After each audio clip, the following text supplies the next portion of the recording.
ஏன் சாதிக்கல? தலைவர் தான் சாதிச்சிருக்காரு. எங்க காவிரி டெல்டாவை பாதுகாத்து கொடுத்தவர் எங்களுடைய தலைவர் வைகோ.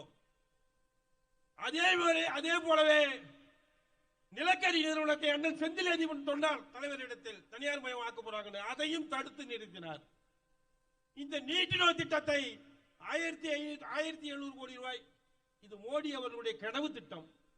அந்த திட்டத்தையும் தடுத்து நிறுத்தக்கூடிய ஒரே சக்தி நம்மளுடைய தலைவர் வைகோ தான் தடுத்து நிறுத்தினாங்க.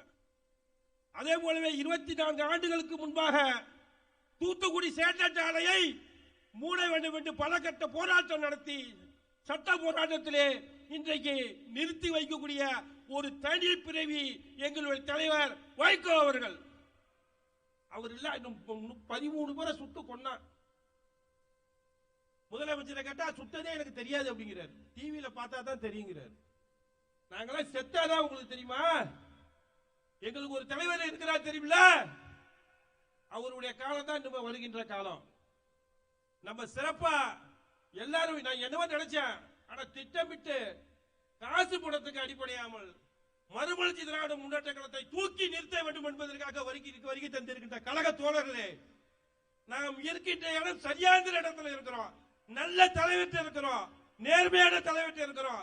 இந்த நாட்டையும் இந்த மண்ணையும் இந்த மக்களையும் பாதுகாக்கக்கூடிய ஒரே தலைவன் நம்மளுடைய தலைவர் வைகோ தான். இதை யாராலையும் மாற்ற முடியாது. அண்ணாவுக்கு பின்னால் பெரியாருக்கு பின்னால் தமிழ்நாட்டில் திராவிட பாரம்பரியத்தை பாதுகாக்கக்கூடிய ஒரே தலைவர் நம்மளுடைய தலைவர். நம்மளுடைய காலம் வைகோ காலம். நம்ம உன்னதமான இடத்துக்கு வருவோம், உயர்ந்த இடத்துக்கு வருவோம். உழைப்போம் உழைப்போம், மறுமலர்ச்சி திராவிட முன்னேற்ற கழகத்தை ஒரு சிறந்த இடத்திற்கு கொண்டு வருவோம் என்று கூறி பேச வாய்ப்புக்கு நன்றி கூறி விடைபெறுகிறேன். நன்றி, வணக்கம்.